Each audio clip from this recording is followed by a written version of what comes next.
আসসালামু আলাইকুম। আমার চাকরি প্রত্যাশী ভাই ও বোনেরা, আশা করি আপনারা সকলে ভালো আছেন, আমিও ভালো আছি।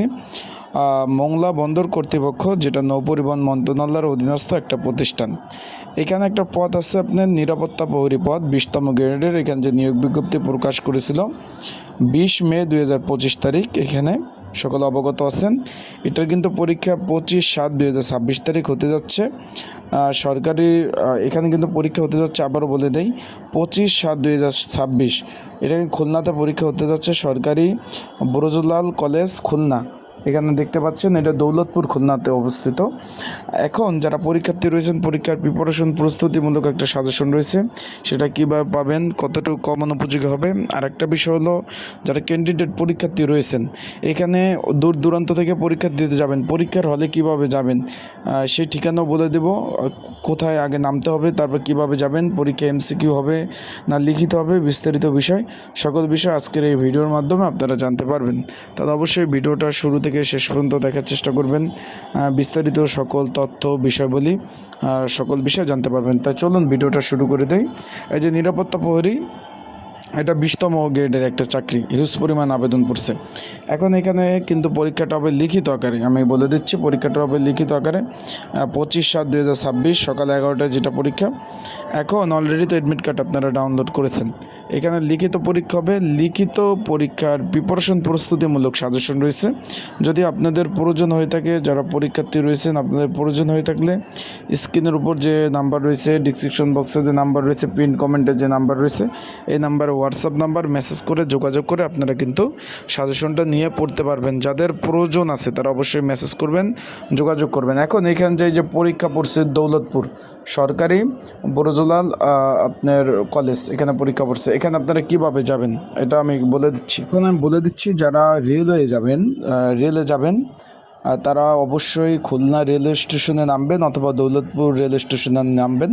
যদি খুলনা রেল স্টেশনে নামেন, সেই ক্ষেত্রে ওইখান থেকে আপনার 20 থেকে 25 টাকা অটো ভাড়া নেবে পরীক্ষার কেন্দ্রে। আর যদি আপনি দৌলতপুর স্টেশনে নামেন, সেই ক্ষেত্রে ওইখান থেকে হেঁটে যেতে পারবেন। আর 2 নম্বর কথা হলো, যারা বাসে যাবেন, তারা সোনাডাঙ্গা নামবেন। ওইখান থেকে সোনাডাঙ্গা থেকে 20 টাকাই নেবে অটো ভাড়া, একবারে পরীক্ষার কেন্দ্রে আপনারা যেতে পারবেন। আশা করি বিষয়টা বুঝতে পারছেন কীভাবে যাবেন। এখন পরীক্ষাটা হবে লিখিত আকারে। আর পরীক্ষার হলে কী কী ডকুমেন্ট বা কাগজপত্র আপনাদের নিয়ে যেতে হবে, এই বিষয়টা অনেকে জিজ্ঞেস করছেন যে ভাই আমি দূর দূরান্ত থেকে যাব, কিভাবে ডকুমেন্ট কাগজপত্র কী নিয়ে যাব, একসাথে সব কিছু নিয়ে যাব কিনা। তাদেরকে বলবো, আপনার প্রথম অবস্থায় অ্যাডমিট কার্ডটা, এটা রঙিন কালারের নেবেন অ্যাডমিট কার্ড, তার সাথে কলম নেবেন, কলম আর জাতীয় পরিচয়পত্র। তারা কিন্তু সুন্দরভাবে বলে দিয়েছে, এই দিকটা একটু খেয়াল করবেন যে জাতীয় পরিচয়পত্র, এই 3টা জিনিস অবশ্যই কিন্তু নিয়ে যাবেন। আশা করি এই বিষয়বস্তুটা আপনারা বুঝতে পেরেছেন যারা পরীক্ষার্থী রয়েছেন।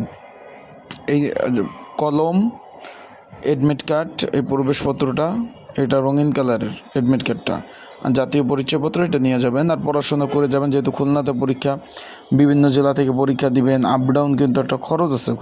খুলনাতে আসবেন যাবেন পরীক্ষা দিতে, সেই ক্ষেত্রে প্রিপারেশন ভালো না নিলে কিন্তু পাশ করতে পারবেন না। আবারও বলতেছি, সেই ক্ষেত্রে বলবো ভালোভাবে প্রিপারেশন প্রস্তুতি নেন, ভালো প্রিপারেশন নিলে ইনশাল্লাহ পাশ করতে পারবেন।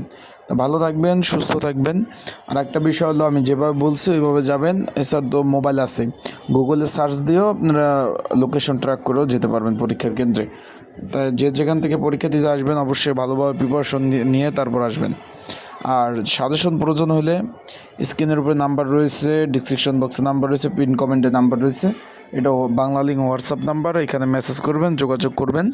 আর আপনারা অন্য কোনো পরীক্ষার আপডেট জানতে চাইলে অবশ্যই কমেন্ট করবেন, সেই প্রেক্ষিতে আমি কিন্তু পরবর্তী ভিডিও আপলোড দিব আপনাদের কমেন্টের ভিত্তিতে, যে কোন বিষয়, কোন সাবজেক্ট ভিত্তিক, কোন টপিকস ভিত্তিক বিষয় আপনারা জানতে চান, অবশ্যই সেটা কিন্তু অবশ্যই নক দেবেন। তা ভালো থাকবেন, সুস্থ থাকবেন, আপনার জন্য শুভকামনা, দোয়া রইল, ভালোবাসা রইল। আরেকটা বিষয় হলো, এই দিকটায় খেয়াল করবেন যে জাতীয় পরিচয়পত্র কিন্তু অবশ্যই নিয়ে যাবেন, বারবার বলে দিচ্ছি, নাহলে কিন্তু পরীক্ষা কেন্দ্রে আপনি কিন্তু প্রবেশ করতে দেবেন না। আর অবশ্যই সময় নিয়ে পরীক্ষার হলে যাবেন। ভালো থাকবেন, সুস্থ থাকবেন।